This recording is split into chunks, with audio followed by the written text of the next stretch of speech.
आपका न्यूज़ 18 जम्मू कश्मीर लद्दाख हिमाचल में मैं हूं विशाल और आप देख रहे हैं पहली खबर। शोपियां में एनकाउंटर, एक दहशतगर्द मारा गया। जी हां, जम्मू कश्मीर से अहम खबर आपको दे रहे हैं।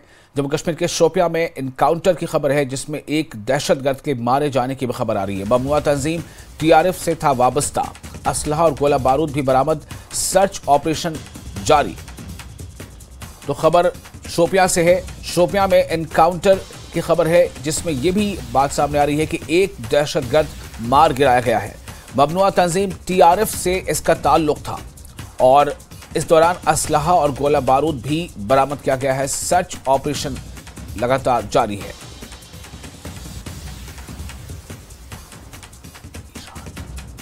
और इस खबर पर ज्यादा जानकारी के हमारे साथ जुड़ चुके हैं हमारे रिपोर्टर इरशाद। इरशाद, इस वक्त क्या सूरत हाल है?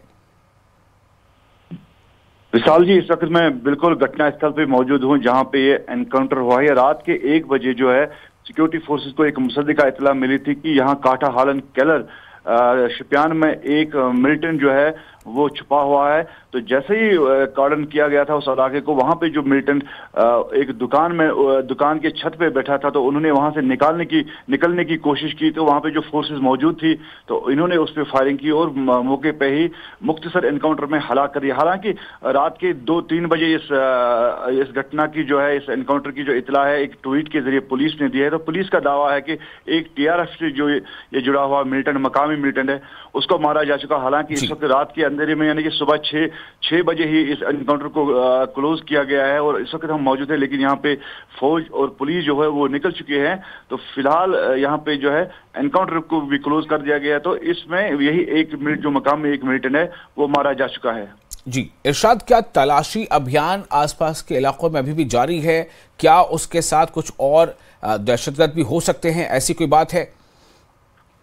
देखिए विशाल जी, इस वक्त जैसे कि मैंने बताया कि इस वक्त हम बिल्कुल घटना स्थल पे मौजूद है। यहाँ से जो है फौज और पुलिस जो है वो निकल चुकी है। तो यहाँ पे राजपूत और 44 आरआर और जम्मू कश्मीर पुलिस ने मुश्तरका कार्रवाई में इस मिलिटेंट को यहाँ पे मार गिराया। और यहाँ से जो है थोड़ा जंगलाती इलाका भी है। तो रात के अंधेरे में, यानी कि रात के 1 बजे मकामी लोगों के मुताबिक है, इनके अपने जो इस आसपास जहाँ पे मिलिटेंट छुपा हुआ था, इसके जो आसपास घर थे, तो रात को ही फौज ने उनको सुरक्षित जगहों पे लिया है। तो उन्होंने फिर उनको जो है, यानी कि आसानी से उन्होंने इस एनकाउंटर को अंजाम दिया गया है। बिल्कुल मेन रास्ते पे ही मौजूद ये दुकान है, एक मंजिला दुकान है। तो उसी के ऊपर जो है छत पे जो है ये मिलिटेंट छुपा है। तो जम्मू कश्मीर पुलिस के मुताबिक, यानी कि ये जो है मिलिटेंट मारा गया है, ये टीआरएफ से ताल्लुक रखा था। तो अभी जो है एनकाउंटर खत्म हो चुका है और यहाँ से जो है फौज और पुलिस भी निकल चुकी है। जी इरशाद, बहुत शुक्रिया आपका तमाम जानकारी के लिए। तो जैसा इरशाद ने बताया कि शोपियां में जो एनकाउंटर हुआ था वो मुकम्मल हो चुका है और ममनुआ तंजीम टीआरएफ से ताल्लुक़ रखने वाला एक दहशतगर्द जो है वो मारा गया है खबरों के मुताबिक। और इस वक्त वहाँ जो स्पॉट है जहाँ पर एनकाउंटर हुआ था, वहाँ से जो सिक्योरिटी में जो तैनात जो सुरक्षा के जवान थे वो सब वहाँ से निकल चुके हैं, यानी कि वहाँ पर जो एनकाउंटर था वो ख़त्म हो चुका है और एक दहशतगर्द इस एनकाउंटर में मारा गया है। पाकिस्तान अपनी हरकतों से बाज नहीं आ रहा है, वो लगातार सीज फायर की खिलाफवर्जी कर रहा है। पाकिस्तानी रेंजरों ने बीती रात बीएसएफ की चौकियों को निशाना बनाकर रामगढ़ सब सेक्टर और अरनिया सेक्टर में बिला इश्तिआल फायरिंग की और मोटार दागे, जिसमें बीएसएफ के जवानों ने जवाबी कार्रवाई की और मुंहतोड़ जवाब दिया। पाकिस्तान की फायरिंग में बीएसएफ का एक जवान जख्मी हो गया है। उसे इलाज के लिए पहले रामगढ़ अस्पताल ले जाया गया, जहां इब्तदाई इलाज के बाद उसे जम्मू रेफर कर दिया गया है।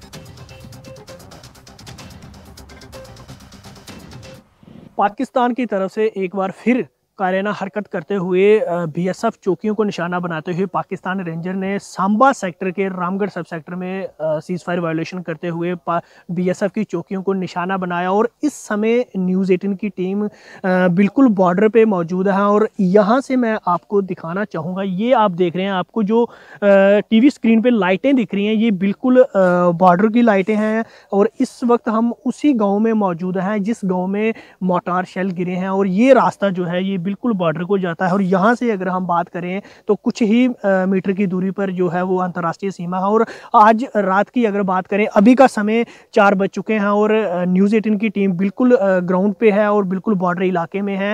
रात के समय 12:30 के करीब जो हमारे तक सूचना पहुंच रही है कि जो खबर निकल के आ रही है कि पाकिस्तान की तरफ से रामगढ़ सब सेक्टर और अरनिया सेक्टर में जो बीएसएफ की बॉर्डर की पोस्टें हैं वहां पर पाकिस्तान की रेंजरों की तरफ से फायरिंग की गई, बीएसएफ को निशाना बनाया गया, जिसमें बीएसएफ का एक जवान जो है वो घायल हुआ है और जिसको उपचार के लिए पहले रामगढ़ हॉस्पिटल ले जाया गया। वहां डॉक्टरों के प्राथमिक उपचार के बाद उनको जीएमसी जम्मू रेफर कर दिया। फिलहाल अगर हम बात करें तो 12:30 बजे जो फायरिंग शुरू हुई उसके बाद पूरे बॉर्डर इलाके में बीएसएफ की तरफ से अलर्ट जारी कर दिया और पुलिस चौकियों को अलर्ट कर दिया और खासकर बॉर्डर के इलाके के जो लोग हैं उनको अलर्ट कर दिया और लोगों की तरफ से बॉर्डर के इलाके में सारे इलाके में जो बिजली है उसको बंद कर दिया ताकि नुकसान ना किसी का हो सके। और लगातार अगर हम बात करें तो 2 घंटे फायरिंग जो है वो अंतर्राष्ट्रीय सीमा पर चलती रही, जिसके बाद हालात जो हैं वो बॉर्डर पर अभी भी तनावपूर्ण बने हुए हैं। और पाकिस्तान की तरफ से ये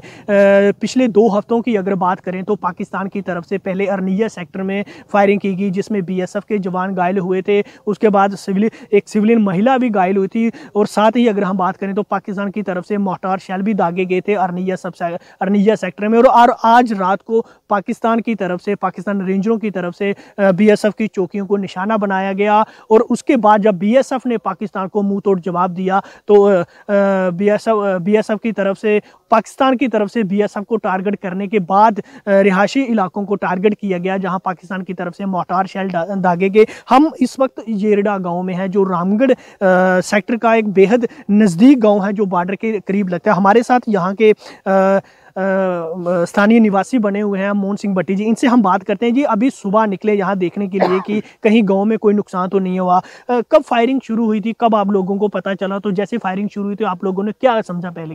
सर तकरीबन 12 बजे की पहले भी हुआ 1-2 फायर, वो डमी था। हमें अलर्ट हो गया भी कोई ना कोई जरूर मामला गल रहा है, लेकिन जो ज़्यादा फायरिंग स्टार्ट हुआ है वो 12:20 पे हुए और 12:20 के बाद काफ़ी पहले छोटी फायरिंग हुई है, उसके बाद काफ़ी भारी फायरिंग हुआ है।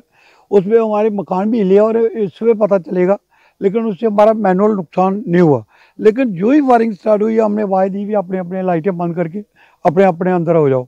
हमारे पास गांव में बंकर भी काफ़ी हैं, जिनके बंकर वो अंदर हो गए, जिनके मकान कच्चे हैं वो, जिनके पक्के, क्योंकि हमारे लोग यूज हो चुके हैं यहाँ बॉर्डर पर रह गए।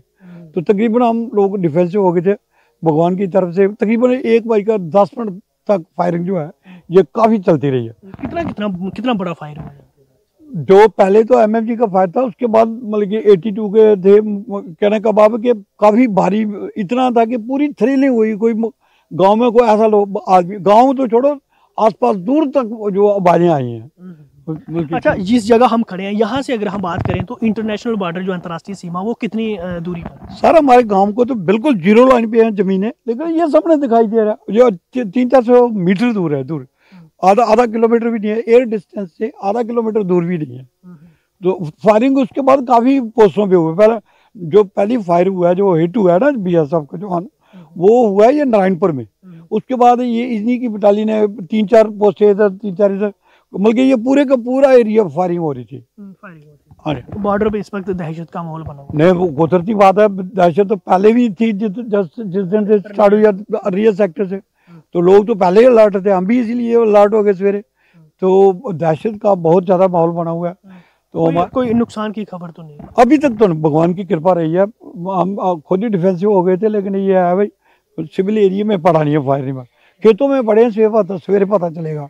हाँ जी, हाँ जी, बिल्कुल। ये थे हमारे साथ स्थानीय यहाँ के गांव के बॉर्डर इलाके का जो गांव है वहाँ के बने हुए थे पीआरआई मेंबर्स। और आपको ये बताते चलें कि जब इन्होंने बताया कि जैसे ही फायर शुरू हुआ, समय जो था वो 12:30 बजे का था, जब स्मॉल आर्म से पहले जो फायरिंग जो है वो पाकिस्तान रेंजरों की तरफ से शुरू की गई। उसके बाद मोर्टार के जो मोर्टार शेल जो है वो रिहायशी इलाकों में दागे गए और इनके गाँव के पास ही शेल जो है वो यहाँ गिरे हैं। और जिसके बाद पूरे इलाके में ये कहा जाता है कि लाइट बंद कर दीजिए। और लगातार अगर हम बात करें तो हम उसी इलाके में मौजूद हैं। मैं एक बार फिर से आपको दिखाना चाहूँगा, अभी सुबह का समय है, 4 बज चुके हैं और रात की ये वाक़या था जब पाकिस्तान की तरफ से जो है वो सीज़ फायर किया गया और जिसके बाद बीएसएफ के जवानों द्वारा पाकिस्तान रेंजरों को मुंह तोड़ जवाब देते हुए जो फायरिंग की गई। और लगातार अगर हम बात करें तो पूरे बॉर्डर इलाके में जो है दहशत का माहौल जो है वो बना हुआ है। जैसे इन्होंने बताया कि जब से अरनिया में पाकिस्तान की तरफ से फायरिंग शुरू की गई है उसके बाद पूरे बॉर्डर इलाके में जो है वो दहशत का माहौल जो है वो बना हुआ है। तो इन किसान जो जिनकी ज़मीनें बेहद अंतर्राष्ट्रीय सीमा के करीब है उनको भी पहले ही कह दिया गया था कि आप फसल जो है वो दिन के समय काटिए और रात के समय ना पहुंचे जहां पे, और सुबह के 9 बजे के बाद ही अपने खेतों में आए। और लगातार बॉर्डर पर जो हालात हैं वो अभी तनावपूर्ण है। और इसी बीच पाकिस्तान की तरफ से आज रात 12-12:30 बजे के करीब सांबा सेक्टर के रामगढ़ सब सेक्टर में बीएसएफ की चौकियों को निशाना बनाते हुए सीज फायर का उल्लंघन किया, फायरिंग की, जिसमें एक बीएसएफ का जवान जो है वो घायल हुआ, जिसको प्राथमिक उपचार जो सीएचसी रामगढ़ में दिया गया, उसके बाद जम्मू भेजा गया। और अभी भी बॉर्डर इलाके में हम मौजूद हैं जहां आगे लगातार 1 घंटा फायरिंग के बाद अभी जो फायरिंग जो है वो यहाँ पे बंद है, लेकिन हालात जो हैं बॉर्डर पर वो अभी भी तनावपूर्ण बने हुए हैं। न्यूज़ 18 जम्मू कश्मीर के लिए सांबा से मैं श्याम सुंदर। और हमारे नुमाइंदे ने रामगढ़ अस्पताल का भी जायजा लिया। यह अस्पताल काफी अहम माना जाता है। जख्मी बीएसएफ जवान को इलाज के लिए इसी अस्पताल में लाया गया था। पाकिस्तानी रेंजरों की फायरिंग के बाद बैनुल-अक़वामी सरहद पर बीएसएफ ने अलर्ट जारी कर दिया है और चौकसी बढ़ा दी गई है। की तरफ से एक बार फिर सीज़फायर वायोलेशन जो है वो की गई है अंतर्राष्ट्रीय सीमा पर। और इस वक्त की अगर हम बात करें तो सांबा सेक्टर के रामगढ़ सब सेक्टर पे हम मौजूद है जहां पाकिस्तान की तरफ से आज रात करीब 12:30 के करीब सीज़फायर वायोलेशन जो है वो इंटरनेशनल बॉर्डर पर की, जिसके बाद बीएसएफ की तरफ से मुंह तोड़ जवाब जो है वो पाकिस्तान रेंजर्स को है वो दिया गया। और लगातार बॉर्डर पर जो स्मॉल आर्म्स के साथ जो फायरिंग पाकिस्तान की तरफ से की गई, जो सीज़ फायर किया गया, उसका बीएसएफ ने मुंह तोड़ जवाब दिया। उसके बाद की अगर हम बात करें तो लगातार जो मोटार शेल हैं वो दोनों तरफ से जो है वो दागे जा रहे थे, जिसके बीच जो खबर निकल कर सामने आएगी एक बीएसएफ का जवान जो है वो घायल हुआ। जिसके बाद अभी इस समय हम मौजूद हैं रामगढ़ हॉस्पिटल में। आप मेरे इस तरफ देख सकते हैं, यहाँ पुलिस जो है वो तैनात की गई है हॉस्पिटल में और हॉस्पिटल का स्टाफ जहाँ पर है वो तैनात हो चुका है। अगर बात करें इस बॉर्डर इलाके की तो ये अहम हॉस्पिटल जो है वो माना जाता है जिला सांबा का बॉर्डर इलाके का। और जो पहली इंजरी अगर फायरिंग से पहली इंजरी होती है तो घायलों को यहाँ पे लाया जाता है, यहाँ से फर्स्ट एड देके जम्मू रेफर किया जाता है। और बीएसएफ जवान को भी इसी हॉस्पिटल में सीएचसी रामगढ़ में लाया गया था। हमारे साथ बात करने के लिए block medical officer doctor Lakhwinder ji है, इनसे बात करते हैं किस तरह के इंतजाम रखे गए हैं अगर बॉर्डर पर शेलिंग ज़्यादा होती है, फायरिंग होती है और अगर लोग घायल होते हैं तो सर किस तरह के इंतजाम आपकी तरफ से यहाँ पर किए गए हैं?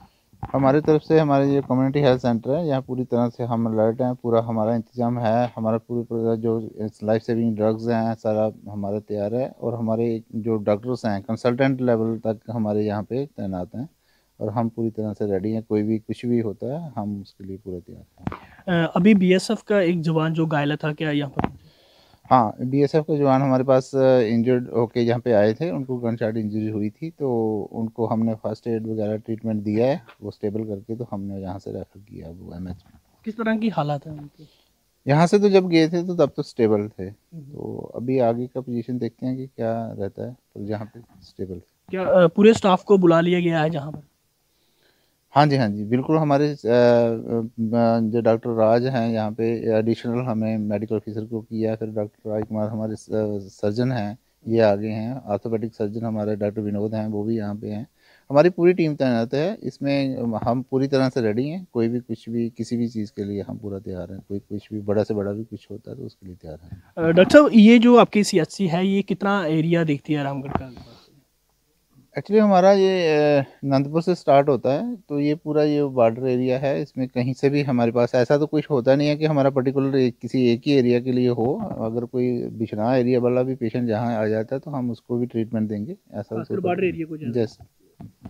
बिल्कुल, ये थे हमारे साथ BMO Ramgarh block medical officer Ramgarh doctor Lakhwinder ji, और इन्होंने बताया कि हमारे पास एक बीएसएफ का जवान जो घायल अवस्था में, जहां जो बीएसएफ के जवान थे उनको लेके यहाँ पे पहुंचे थे और उनको फर्स्ट एड दी गई जहाँ पे, और उसके बाद उनको जम्मू जो है यहाँ से रेफ़र कर दिया। तो और पूरे हालात की अगर हम बात करें तो ये वाक़या जो है वो रात को 12:30 के करीब पेश आया है। इंटरनेशनल बॉर्डर पर चौकियों की अगर हम बात करें तो पाकिस्तान की तरफ से जो है वो फायरिंग जो है, सीज़ फायर जो है उसकी वायलेशन की गई है। बाबा चमलियाल पोस्ट की अगर हम बात करें, नारायणपुर पोस्ट की बात करें, और साथ ही साथ अरनिया सेक्टर में पाकिस्तान की तरफ से फायरिंग की। पहले पाकिस्तान ने जो सीज़ फायर वायलेशन की वो स्मॉल आर्म से की, उसके बाद मोर्टार शेल दागेंगे, जिसका बीएसएफ की तरफ से करारा जवाब जो है वो पाकिस्तान को दिया गया है। न्यूज़ 18 जम्मू कश्मीर के लिए सांबा से मैं श्याम सुंदर। और फिलहाल एक छोटा सा ब्रेक लेते हैं, ब्रेक के बाद खबरों का सिलसिला जारी रहेगा।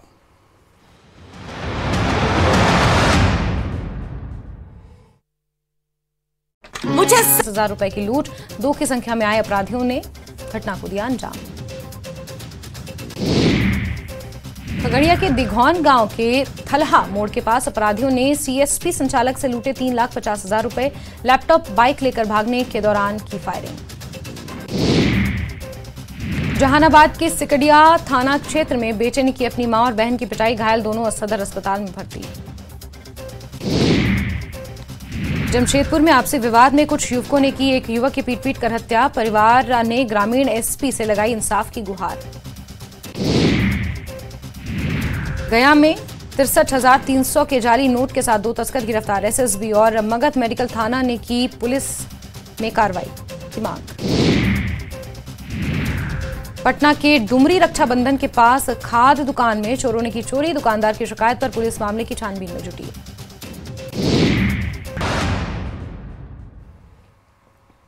ब्रेक के बाद एक बार फिर आपका स्वागत है। न्यूज़ 18 JKLH पर आप देख रहे हैं पहली खबर। अनंतनाग पुलिस ने जरपुरा में वाक़े उमर अमीन ठोकर की बिल्कियत वाली दुकान को सील कर दिया है। मुलजिम ठोकर उधमपुर के एक सर्कस कारकुन दीपक कुमार के कत्ल मुलविस था। इस साल 29 मई को अनंतनाग के जंगलात मंडी के करीब एक तफरीही पार्क में यह वाक़या पेश आया था। तफ्तीश के अमल के दौरान 6 दहशतगर्दों को गिरफ्तार किया गया, जो कल-आदम दहशतगर्द तंजीम जैश ए मोहम्मद के शाख कश्मीर फ्रीडम फाइटर से वाबस्ता थे। इनमें उमर भी शामिल है। जरपुरा बिजबिहाड़ा में वाक़ा एक दुकान जिसे मुलजिम उमर अमीन ठोकर चलाता था और जो उस दहशतगर्दी के वाक़े के लिए इस्तेमाल किया गया था, उसे जिला पुलिस अनंतनाग ने अटैच कर लिया है।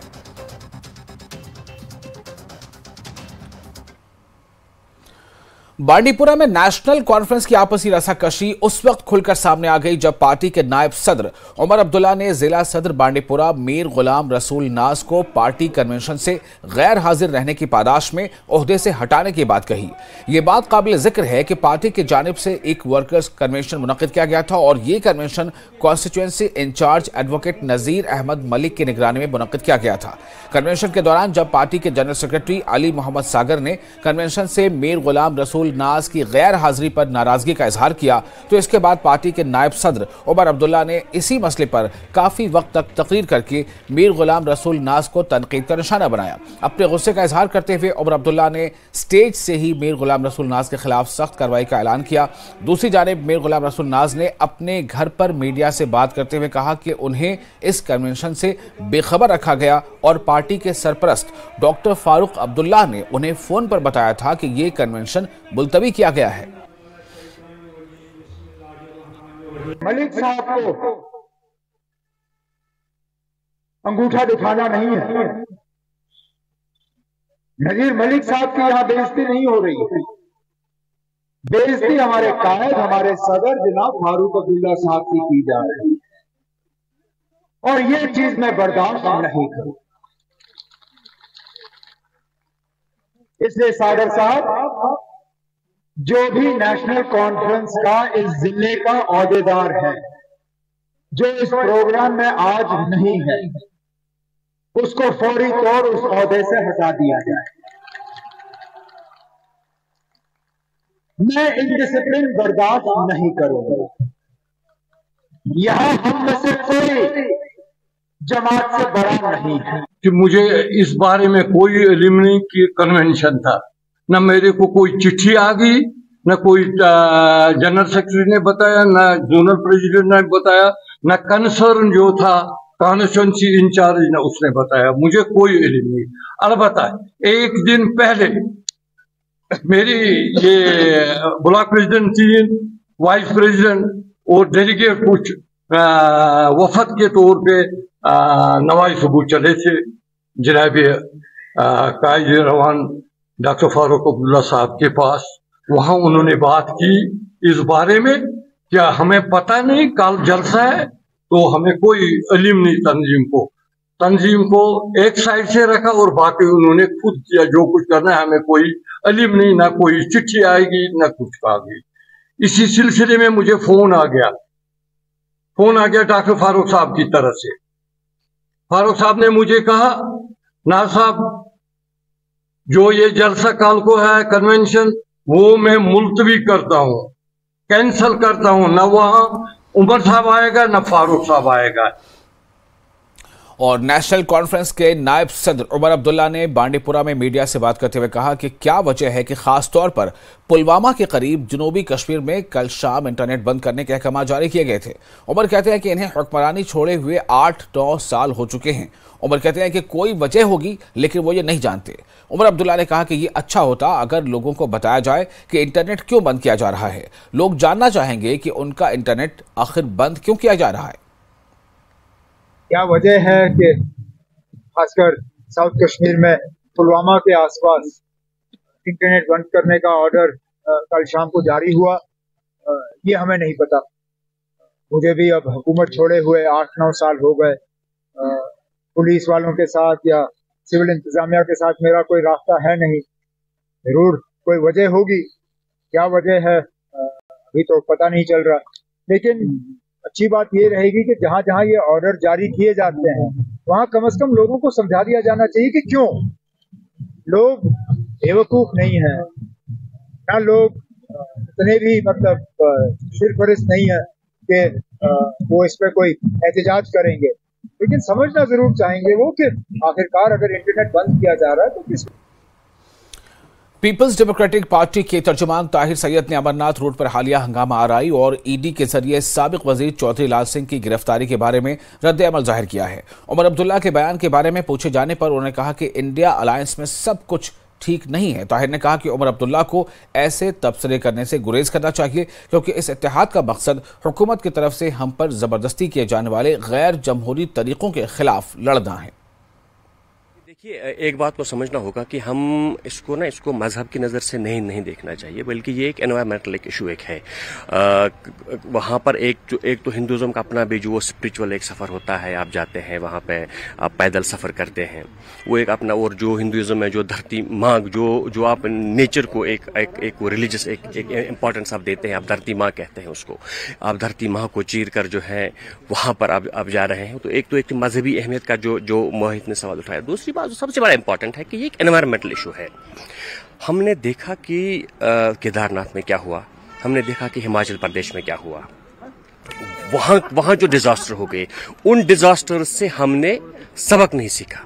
अगर हमने उनसे सबक सीखा होता तो हम शायद ये चीज नहीं करते। हमें इस चीज को उसी नजर से देखना चाहिए था कि जो एनवायरमेंटल के हिसाब से कितना फ्रेजाइल एरिया है और इसका जो कल क्या इम्पैक्ट होगा वो चीज हमको समझना होगा। नहीं, देखिए, ईडी का जो जहां तक लाल सिंह जी का ताल्लुक है, लाल सिंह जी तो कल तक इनकी तरफ से कैबिनेट में मिनिस्टर थे, लेकिन एक हकीकत यह है कि वो वहां से दूर हुए। और पूरी इस वक्त लाल सिंह के केस में ही नहीं, जितने भी केसेस हैं जहां आप देखेंगे अपोजिशन को टारगेट बनाया जा रहा है, ईडी का, सीबीआई का, जितने भी एजेंसीज हैं, एनआईए का, इनका मिसयूज किया जा रहा है। यहां आपने लाल सिंह के साथ देखा, इलेक्शन नजदीक आ रहे हैं, अब उनको ग्रिल किया जा रहा है, उनको अरेस्ट किया जा रहा है। आपने देखा कि यहां तो भी आप देखिए राजस्थान में इलेक्शन के होते हुए इलेक्शंस चल रहे हैं और एजेंसीज छापे मार रही हैं। छत्तीसगढ़ में क्या हो रहा है? तो जिस तरह से ये जो एजेंसीज हैं, ये एजेंसीज का जो अपना काम था, वो अब उस काम से डिवेट होकर अब वो सिर्फ ये काम कर रहे हैं, वो एक रूलिंग पार्टी बीजेपी के एज एन एलआई के तौर पर, एक इत्तेहादी के तौर पर ये एजेंसीज आज की तारीख में काम कर रही हैं। देखिए मैं आपको बताऊंगा कि उमर साहब ने क्या कहा, उन्होंने किस कॉन्टेक्स्ट में कहा, मुझे नहीं मालूम, लेकिन एक चीज ये है कि हमारी तरफ से न कोई ऐसी बात होनी चाहिए, न कोई ऐसी हरकत होनी चाहिए जिससे कि इस इत्तेहाद को जो सिर्फ इस इत्तेहाद का मकसद जो है वो पावर नहीं है। इस इत्तेहाद का मकसद ये है कि इस वक्त जो कंट्री में जो ऑनस्लॉट चल रहा है कॉन्स्टिट्यूशन पर, जो इस वक्त कंट्री के हालात हैं, जो इंस्टीट्यूशन, जो भी आपने कहा इंस्टीट्यूशंस की जो हालत है उनको बचाना है। तो इसके लिए जो ये इत्तेहाद बना है, कंट्री के उस सोल को बचाना है। इस बुलेटिन में फिलहाल इतना, लेकिन पर लगातार बड़ी और अहम खबरों का सिलसिला जारी रहेगा।